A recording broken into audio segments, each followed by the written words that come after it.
Hey yo, thanks for tuning in to The Source, your source for celebrity news. Check this out. The other day, a young girl graduated from high school, and when she walked across the stage to get her diploma, she made it very clear which administrators she rocked with and which administrators she didn't cuff with. Because when they reached out their hands to shake her hand, she was like, nope, you gets no handshake from me. Watch this. My little sister graduated today. Rock your hips. I'm having cash, I can take your hits. Beat it up, like this.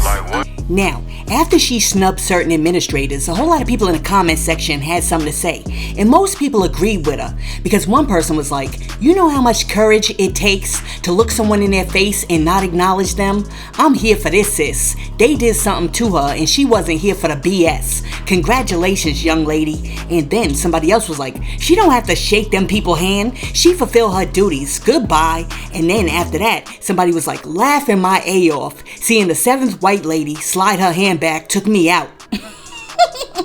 Yeah, she did have to pull her hand back. But everybody in the comment section was not in agreement with the methods that this young girl used to show her displeasure with some of the administrators. And one person said, it would have made more of an impression to shake their hands and look them in the eye to let them know you were unstoppable.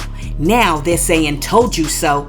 Yeah, but here's the thing. Who cares what they're saying now? She done got her diploma, and the bottom line is this. That might have been her first chance to deal with them on equal footing, where she was able to say to them, listen, you disrespected me all through high school, and now I'm not finna give you the same respect that I was forced to give you when I was your student. Get out of here with that.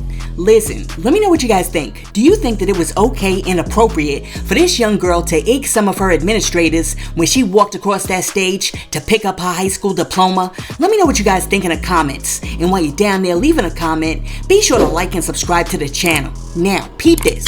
A tall, dark, and handsome black man went on a dating show to find himself a soulmate.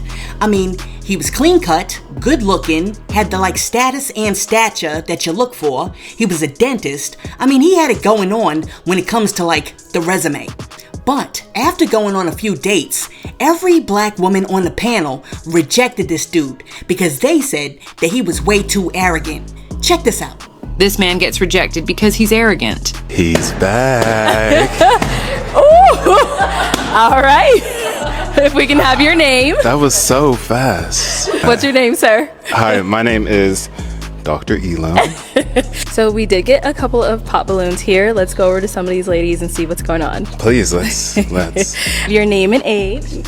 I'm Jador, I'm 31. And Jador, why did you end up popping your balloon?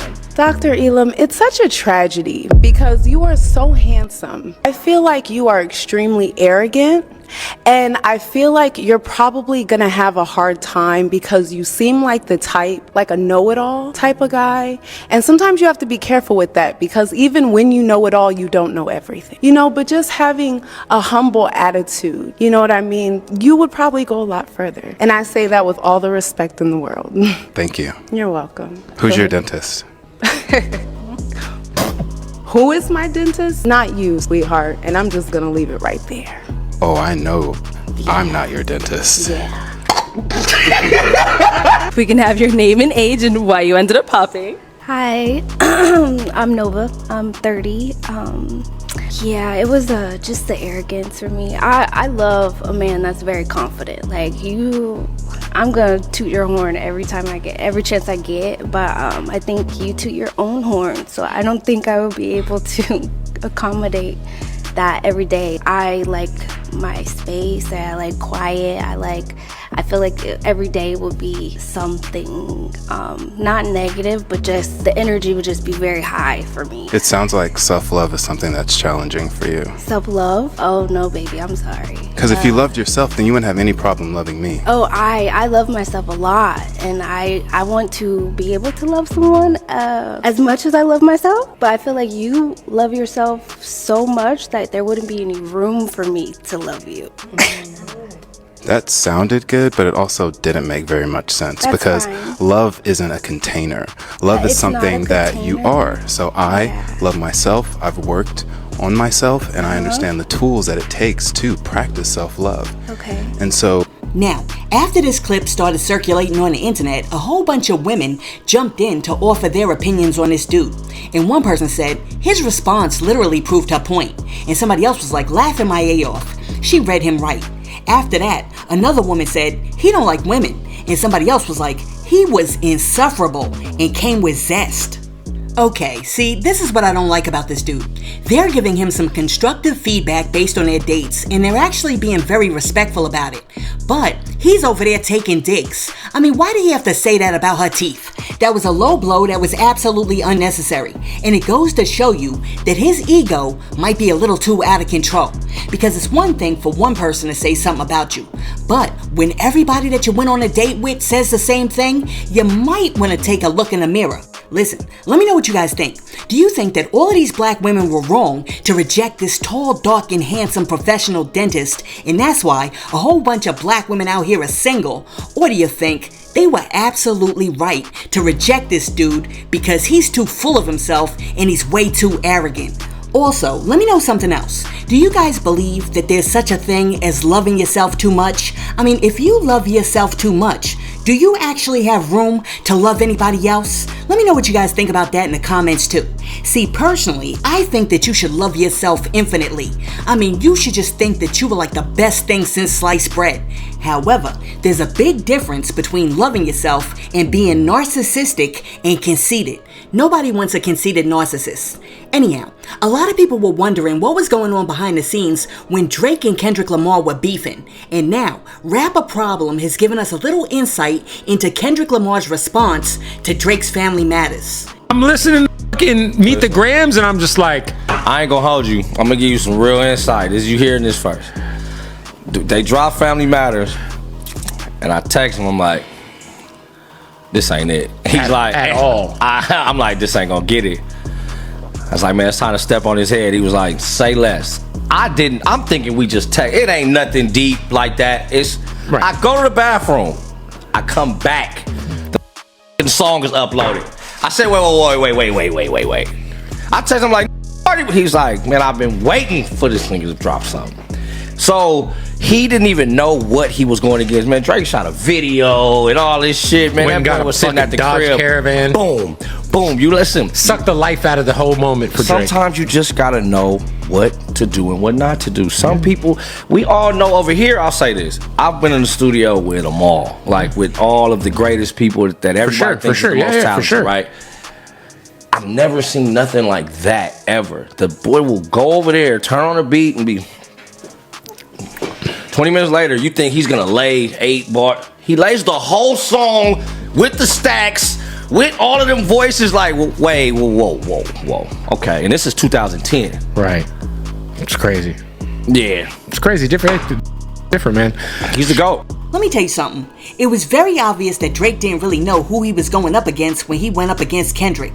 And Drake's camp should have done a little bit more recon before going to war with K-Dot, because Kendrick Lamar was ready. He had his missiles aimed and ready to launch, and word on the street is that on top of the songs that he already dropped on Drake, he had 5 more bangers ready to go at the push of a button. Now, I don't know whether or not Drake is shell-shocked or what, but he doesn't seem ready to concede that his GOAT status might be in question, because the other day he jumped online and posted a picture of himself dressed like Bing Crosby in the 1940s at his son's soccer game with a caption that read, "Goats don't worry about one-trick ponies." Now, after Drake dropped that photo and caption, a whole bunch of people came in his comment section, and one person said, "The soccer poppy fit is wild." And then somebody was like, "Those pants are crazy." And after that, somebody else was like, "Drake the type of rapper that hands out orange wedges at his son's soccer game." And then, last but not least, somebody else was like, "There's levels to this thing called life." Listen, I'm not even gonna hate on Drake today because of the fit, because sometimes when you lose a major rap battle, you gotta switch it up and remind yourself what life was like before the Great Depression. I mean, you gotta go Great Gatsby on ninjas. You gotta break out the extra wide leg pants with the cuffs and the spats and flex for the gram like it's the roaring 20s and your name is Clark Gable. At the kid's soccer game. Oh my goodness, everybody out there is like dressed like it's like 85 degrees, and this dude has the sweater over the shoulders. Oh my goodness, you gotta love it. Now, a lot of people pointed out that Drake's outfit was actually a more upscale version of what Kendrick Lamar wore on his album cover for Mr. Morale, and they felt like Drake was still out there throwing subs. I don't know, that seems like a reach to me, but what do I know?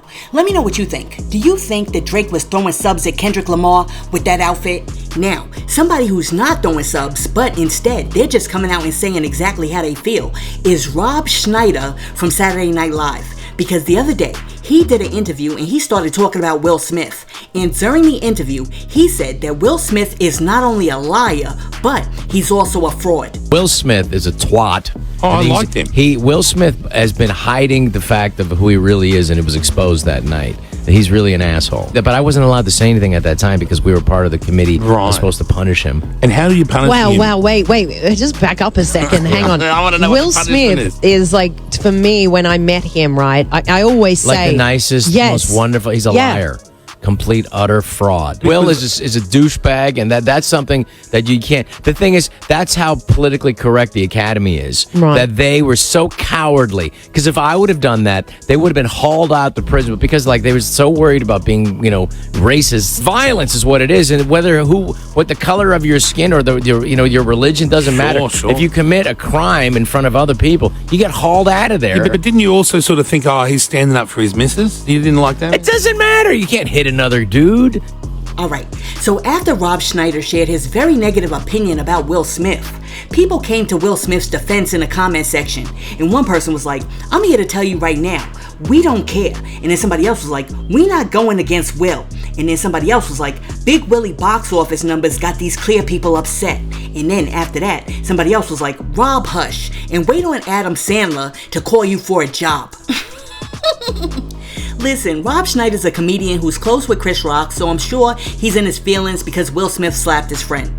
But with that being said, this dude hasn't said anything in like a whole year and a half, 2 years since the incident happened. So why talk about it now? I mean, could it be that a lot of these dudes that were out here wishing on Will's downfall are a little salty right now because they have seen the new numbers, the box office numbers for Bad Boys 4, and they realize that not only is Will not going to be canceled, but Will is still a force to be reckoned with in the business. See, I don't think that a lot of people who were wishing for Will's downfall really understand that we sort of understand Will Smith, okay? And we understand that Jada Pinkett Alcina was driving Will up the wall to the point where that man just snapped. So, we're willing to give Will another chance. I mean, really, we've been rocking with Will since parents just don't understand. So, we're not just giving up on Will like that. Now, peep this. Oklahoma's highest court has tossed out a lawsuit that sought reparations for 2 survivors of the 1921 Tulsa race massacre, which was one of the worst incidents of violence involving race to take place on American soil, and it left Black Wall Street decimated and burnt down to the ground, along with killing more than 300 black people. Okay, so with regard to the lawsuit, the 9-member Oklahoma Supreme Court dismissed the lawsuit of the last 2 survivors of the massacre, ruling that the plaintiff's grievances, although legitimate, did not fall within the scope of the state's public nuisance statute. Oh my goodness, are these people kidding me right now? You come into my town, you kill up 300 black people, you burn down the entire town, and you're telling me that was not a public nuisance? Anyhow, to justify their decision, the court said, we further hold that the plaintiff's allegations do not sufficiently support a claim for unjust enrichment. Unjust enrichment. Okay, let me get this straight. You burn down their homes. You burn down their businesses. You take away any way for them to make money, okay? You ruin their families for generations to come. When they try to get the insurance for the homes that they own, you don't give them the insurance money for the insurance policies that they paid for, and now you got the nerve to say that they don't deserve any money because it would be unjust enrichment? Who are you kidding? Okay, so let's really think about this. After World War II, you gave Japanese people who were put in internment camps reparations. And more recently, you gave Jewish people in America reparations for the atrocities that their families suffered in Germany during World War II. But you don't believe that the black citizens who had their homes and town burnt down to the ground by a mob of racist savages who were jealous of the fact that black people had the ability to be self-sufficient is worthy of repair and reparations, despite the fact that the attack took away everything from these people? Oh my goodness, this government is a hot mess. Let me tell you something. Every individual who hears my voice, right? I don't care whether you're black, white, yellow, green, I don't care what color you are. If you have a modicum of decency, you should be up in arms about this right here. And you should do something. I don't care whether it's a letter, I don't care whether it's an email, I don't care what you gotta do. You should do something to help these people get reparations for the Tulsa massacre, because this makes no sense. And what makes it even worse is that they're not even fighting to get reparations for thousands upon thousands of people. They're only fighting to get reparations for the 2 remaining survivors of the massacre. I mean, come on, y'all. They deserve their money. And here's the thing. Okay, I'm calling on all other YouTubers, okay? Diddy's fine, whatever, it's an interesting story. But I'm calling on all other YouTubers to take on this story so that we can help these people get their reparations. Listen, it's all fine and good that we use these YouTube channels and platforms to help take down corrupt ninjas who are out here doing people dirty. But we also have to use these channels to help lift people up and to offer them assistance and aid when necessary so that justice can take place. Now, check this out. Last but not least, Dipset's Hell Rell went online the other day and did an interview, and during the interview, he shared his theory as to why he believes that conscious hip-hop has been wiped out. Like, how did we get from the 5 elements, which expanded to 9 elements, when you come from in the Bronx, right? Like where it was true artistry, and it was kind of used as a tool to get away from the streets. And now we at everybody's killing each other, everybody's a gangster, even though they die. Like at one time, it's balance. There's nothing wrong with gangster rap or, hardcore rap, but you also had the positive rap, the party music. It was well-rounded. Now it just seems like it's one thing. How did we get to that point? These music companies, man. They follow trends, they watch what's going on, and they the ones that fuel the fire and shit like that. But like you said, like we always had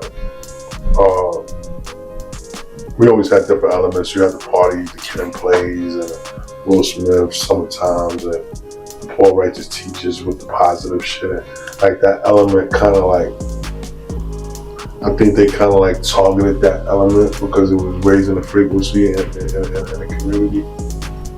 Feel what I'm saying? Yeah. So, like, they got rid of that whole genre. Like, if you notice, there ain't no genre with that. Like, who's the new Common Sense, Talib Kweli, or Mos Def? You feel what I'm saying? Right. Like, you got a few of them that's trying to get in, but like their genre has just been totally wiped the fuck out. And we always work with that genre. Like we ain't never like look down on the backpackers and the positive niggas. We collab with them. Jay-Z did songs with the Mos Defs in them. You understand what I'm saying? Yeah. So like that genre kind of got wiped out because I think they knew that shit was making niggas, become more conscious. Listen, I don't think that that's a theory. I actually think that's a fact. A lot of these companies don't want to promote conscious rappers because they really don't want these kids out here thinking, because critical thinking is an enemy to the status quo. A lot of these businesses, especially the music business, they don't want to foster independent creative thinkers. They just want to create consumers that buy whatever they're trying to sell.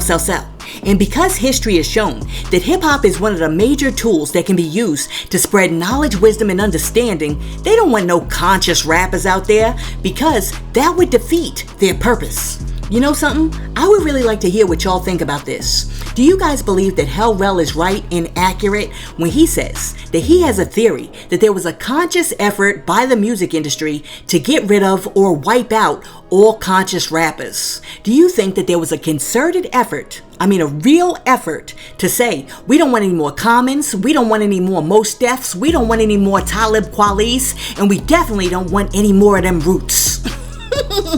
Let me know in the comments. Listen, let me know what you think about the young high school graduate that egged some of her teachers during the graduation, the arrogant dentist who most of the single black females rejected, Kendrick Lamar's reaction to Drake's Family Matters, Drake getting real posh for his son's soccer game, Rob Schneider saying Will Smith is a liar and a fraud, the Oklahoma government refusing to give the survivors of the Tulsa race massacre their reparations, and Hell Rel saying that the music industry conscious effort to get rid of conscious rappers. Let me know what you think about all of that in the comments, and while you're down there leaving a comment, be sure to like and subscribe to the channel and share this video with your friends. Hey yo, thanks for tuning in to The Source, your source for celebrity news. Peace.